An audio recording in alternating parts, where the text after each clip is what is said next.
Good afternoon, everyone. My name is James Winch, and I'm the Resource Development Manager for Prospect Resources here at our Mumbezhi Project in northwestern Zambia.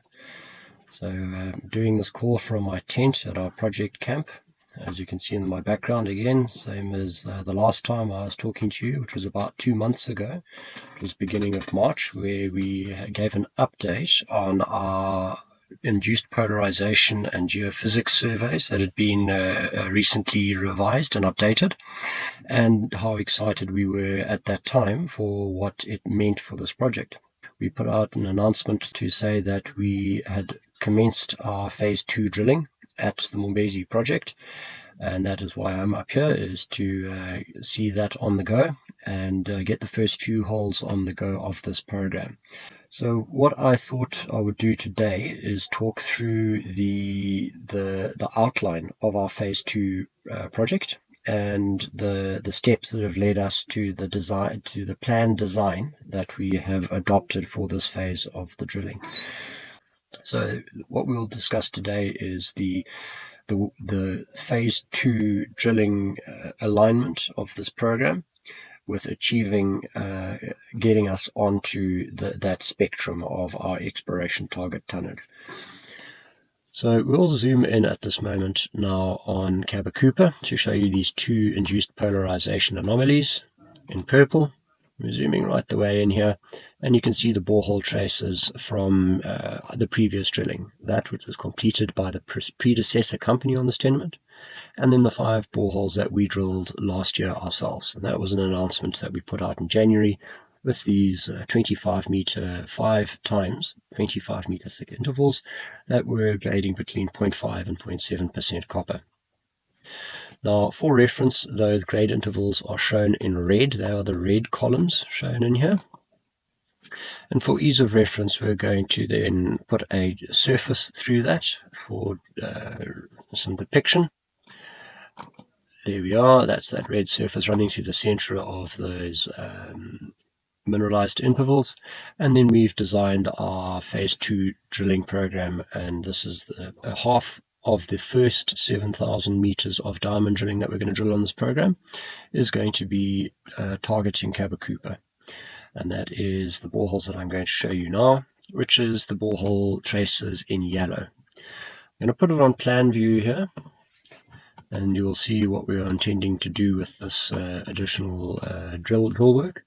You'll see a line of holes up dip on targeting about 70 meter deep intervals right the way along the strike length of the deposit and of the anomaly, so about 1,300 meters of strike. A line of holes up dip that will target depths, intercept depths of about 70 meters, so that we can get some shallow subcropping reef developed and resource developed. And then we're going to do a line of holes further down dip to now develop the resource towards the northeast.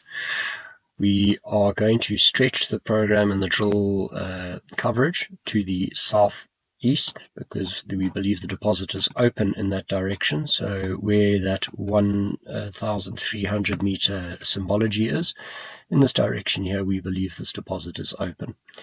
And we anticipate from this drilling of about 13 boreholes here, this shallow strike line and the down dip strike line, that we will be able to make a material increase in the resource that we've defined at Cabak Koopa. So that's now at Cabak Koopa, and we're now going to turn our attention to the Nyungu corridor, which is where the balance of the other half of the first 7,000 meters of drilling is going to be drilled. So here we are, we're tilting the field of view, and we're looking due north, up the corridor over this 17 kilometer stretch from Nyungu South, through Nyungu Central, Nyungu Target 2, Nyungu Target 3, all the way up to West Mumbezhi. Now at Nyungu Central, as we explained in the last video, we have got our mineral resource drilling and the center of gravity of our project to date clustered around Nyungu Central. There's all these red intercepts that talk to the IP induced polarization geophysics anomaly. In red is what we as Prospect acquired during our survey in 2024, and in green is what was acquired by Anglo American during a predecessor survey 24 years ago in 2001. Now, we were very excited in the last update here on video to show the correlation between where the mineralization was occurring in this field of view and the induced polarization response that we were getting. And we're now able to share with you the mineralized envelope that was defined, which is now what I'm showing you in yellow. So this is the mineralized envelope that was used to delineate the 85 or 84 million tons that was announced in our maiden resource estimate 2 months ago. And you can see that the volume sits beautifully correlating with the induced polarization response that we've got from both our own recent survey and the older Anglo-American survey. And rotating that around, you can see the very strong correlation between where the resource has been defined, where the intercepts are present in red, and then this IP anomalism. So with this field of view, you can get a very good visual proxy for the amount of mineralization that we believe is present in the Nyungu corridor, with these patches of yellow being what has been defined by drilling to date. And then using the red and the green coloration, the induced polarization response, you can get a pretty good visual estimate of how much additional resource there is still to be defined in the rest of the Nyungu corridor, which is why we're very excited about it. Now, at this point, we had a very successful phase 1 drilling program last year, and we drilled, say, about 9,500 meters, and we've put out this mineral resource estimate off the back of that, which is a very good return on drill meters. But in the process of this drilling, we ran into some very complicated geology that took us a lot of figuring out to get on top of. So we had this induced polarization signal, which was very, very encouraging, but we had to get a handle on the structural geology. Now, structural geology is the way that rocks break, shape, or deform. And we realized that we were in a structurally complicated area and that we had to get specialists in. So as in medicine, a general practitioner can give you an indication as to what your condition is.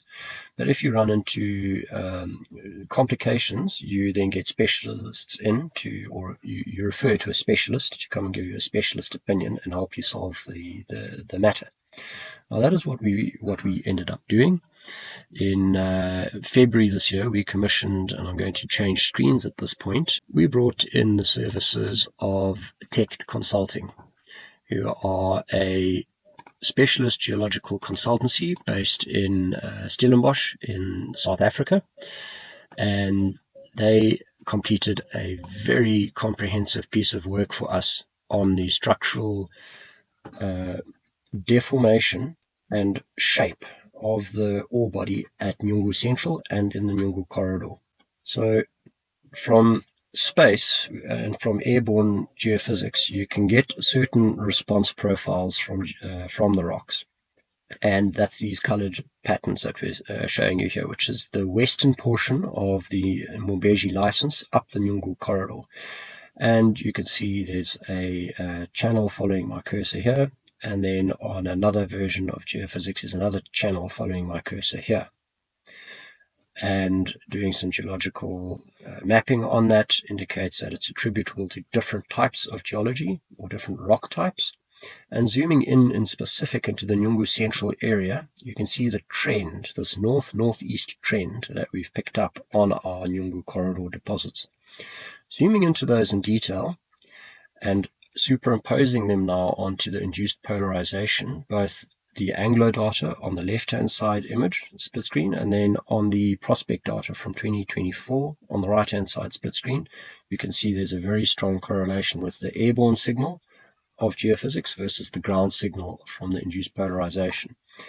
And that allows you to start building the architecture of a macro structural model in combination with our soil sampling, in combination with our drilling. This is the output that Tech Geosciences came up with, and that is that we've got a complexly folded ore body that has resulted in multiple repetitions of the ore horizon. When we started drilling this project, we believed that it was a thrust stack, that there was duplication of the ore horizon from breaking of the rock and stacking of it. A slight variation of that which involves less brittle deformation and more ductile deformation, so things behaving more like plastic and less like glass, is that they fold and they flow. And what we've got is tight isoclinal overturned folding.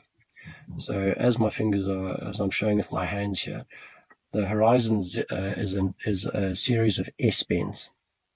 So it goes down and it turns over, then it goes across, and then it turns over, then it comes back and it turns over and it goes down. And that is what is shown on the bottom left image here, and in a greater view on the bottom right image.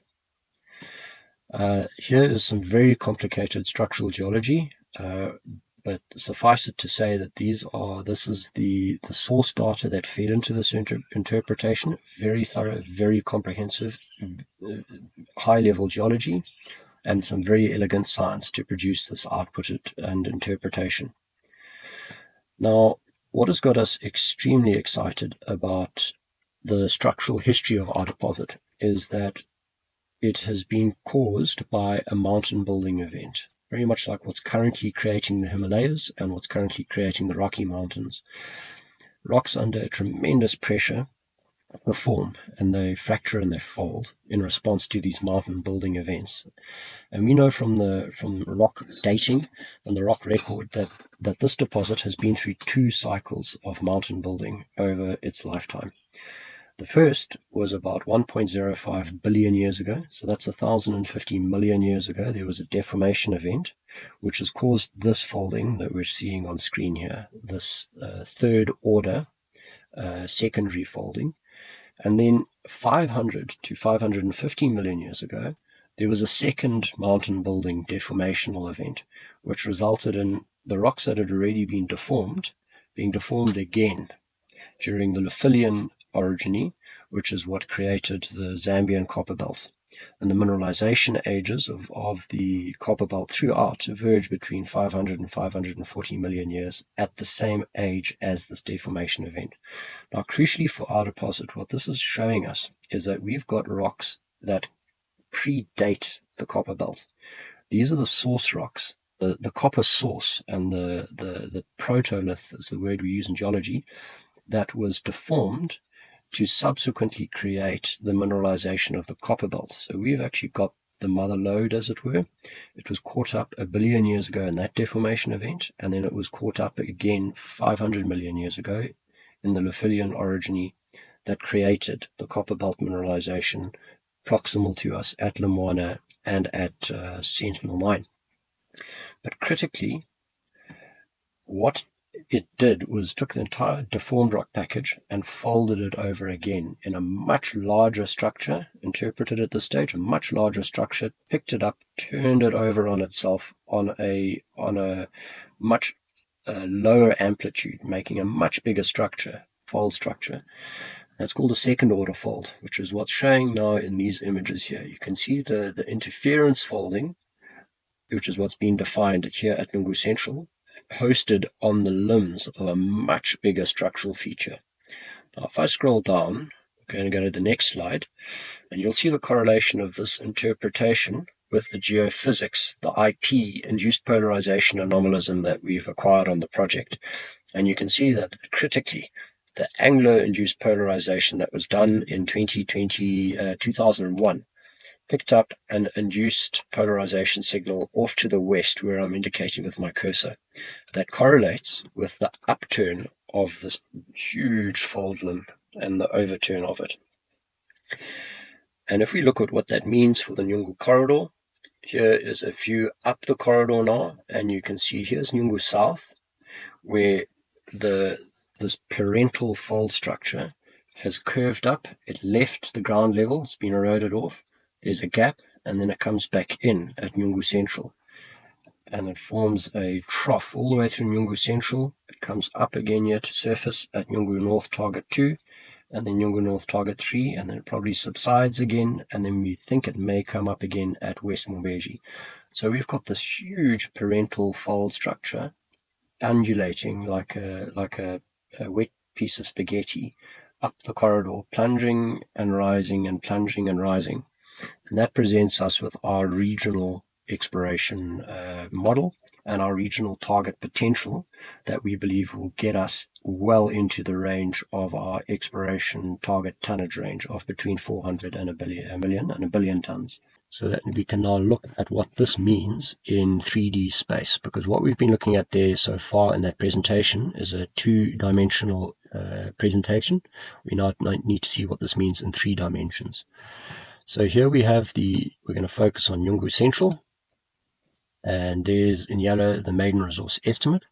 We're going to put on the billion-year-old folds, the third order interference folds in the deposit, and they are this image here.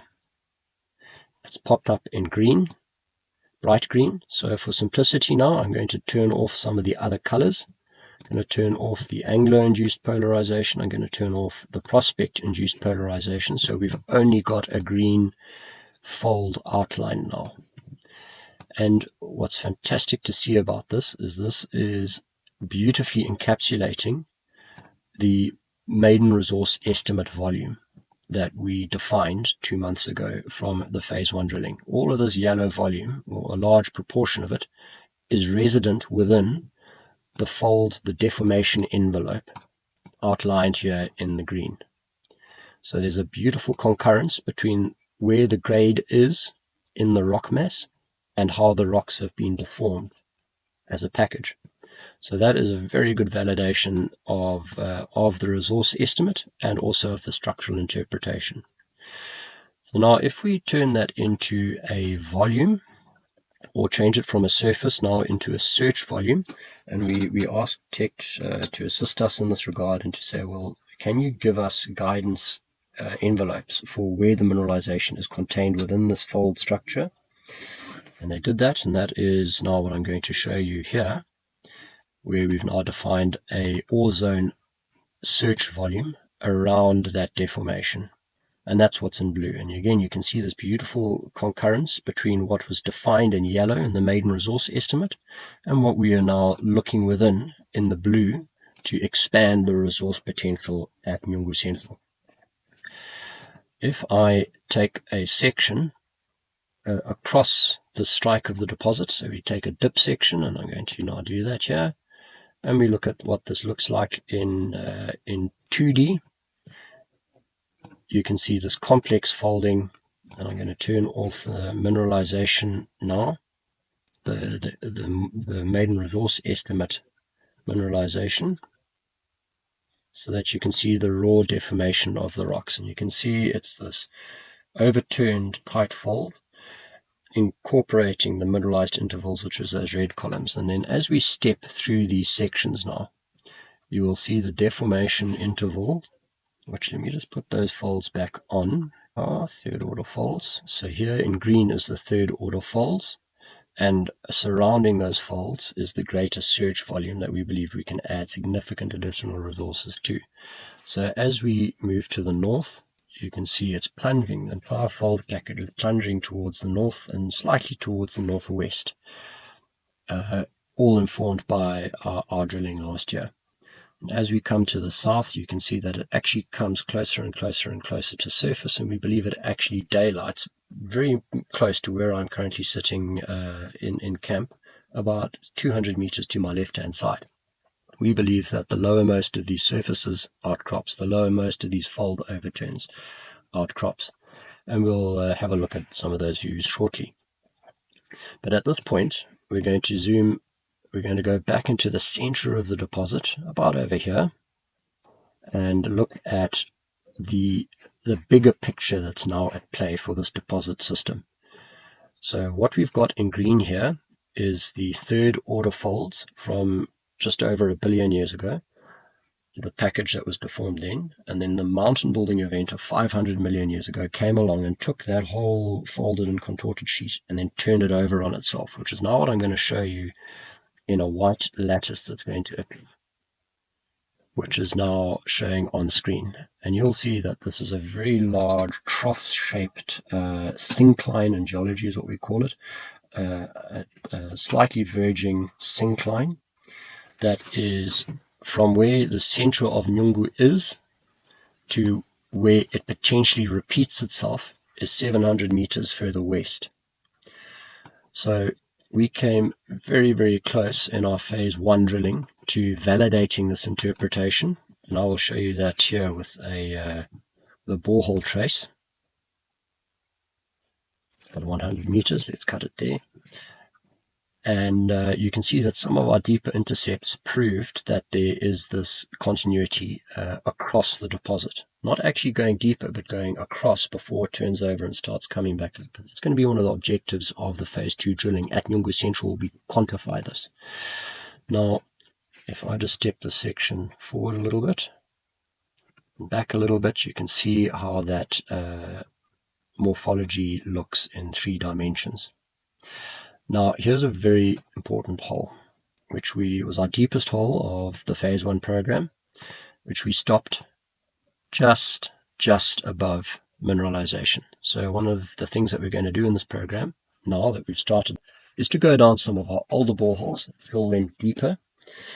In this instance, probably by about 80 meters to 100 meters, and we'll pick up the continuation of the ore zone at depth.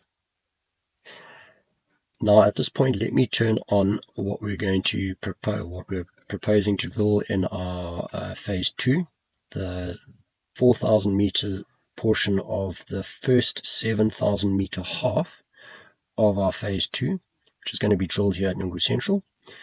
And if I put on these boreholes, they'll come up now in yellow. And you can see what I'm talking about adding to the resource by going down and deepening our previous boreholes. You'll see working from right-hand side, from up dip to the east. We're going to go down, and actually an older predecessor borehole from 2019. We're going to drill it probably about another 120 meters deeper to pick up the fold overturn, the big thick nose of this fold, to add resource tons there. We're then going to go down our borehole number 26 from last year, add another maybe 150 meters to it to pick up the continuity of the third order parasitic faults within the parental second order fault.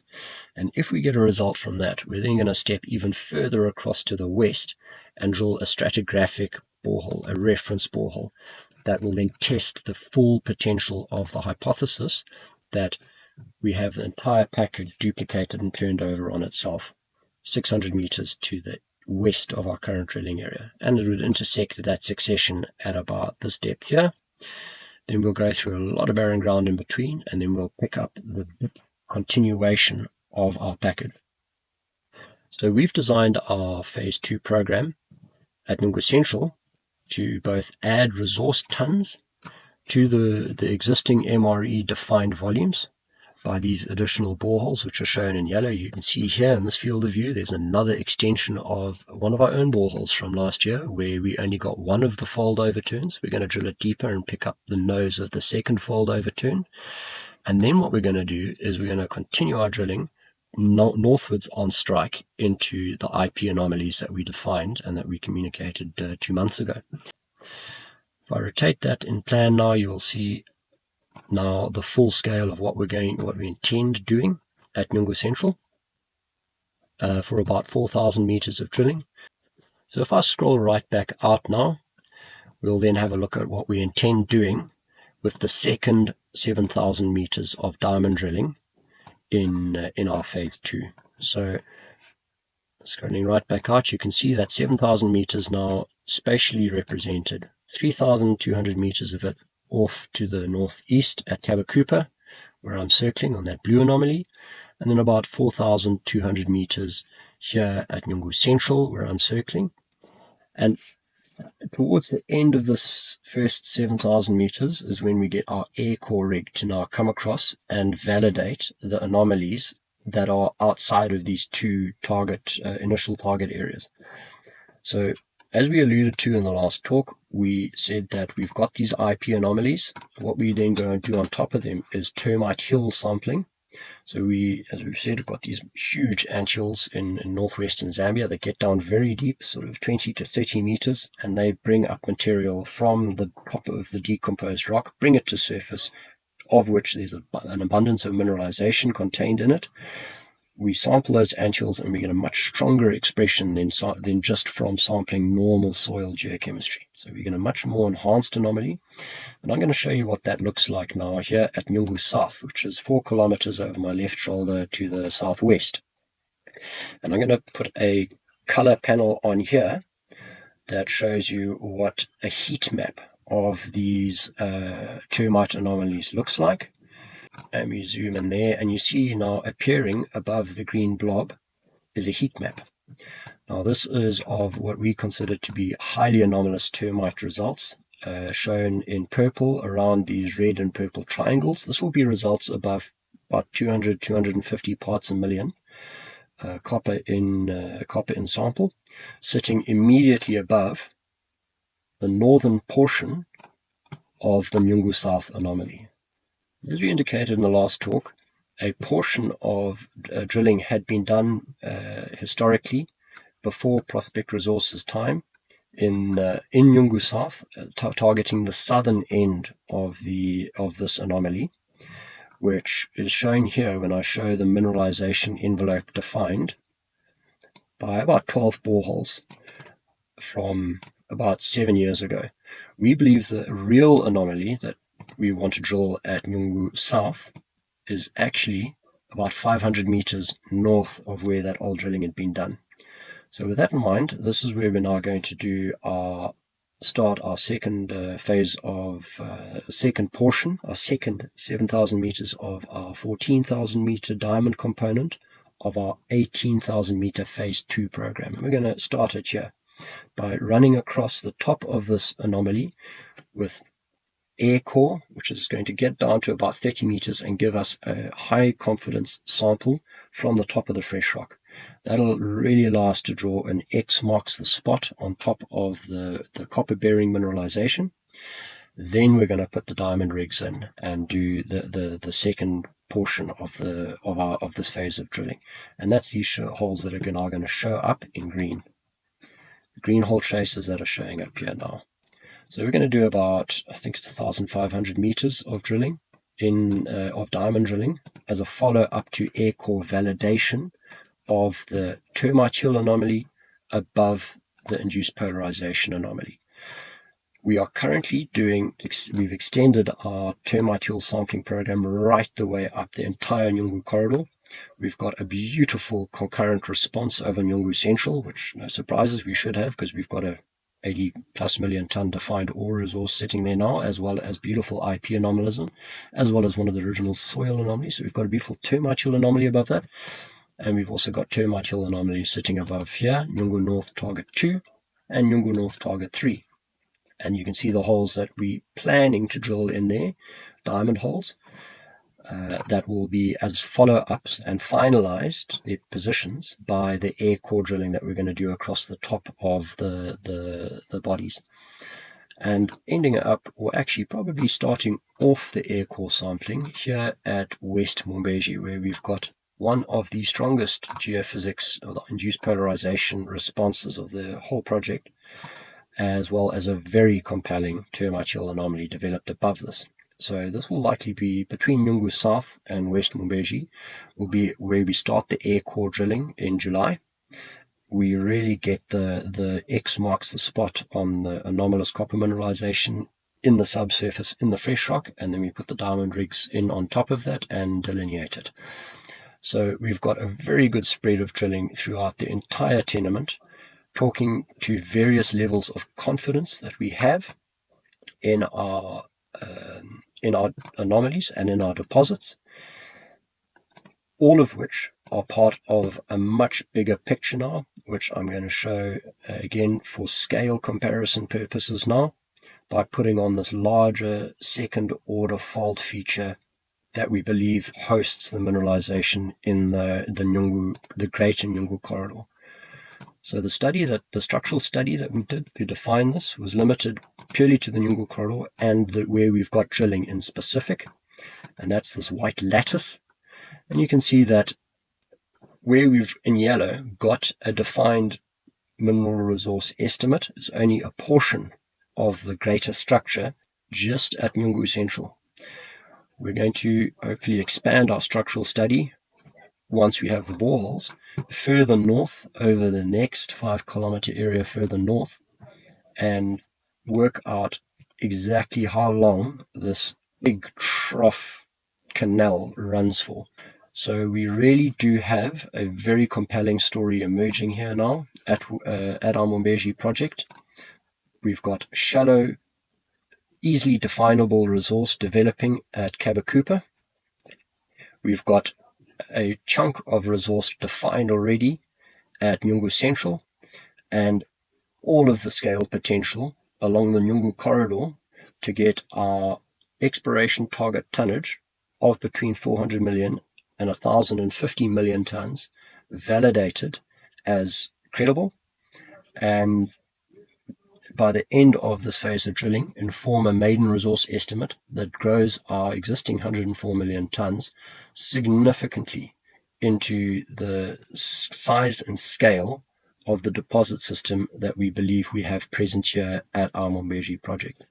We're very excited. We've got a good story to tell. We've told it well so far, and there's great things to come in this project. Thank you very much for listening. We'll keep you updated as the drilling progresses. Thank you.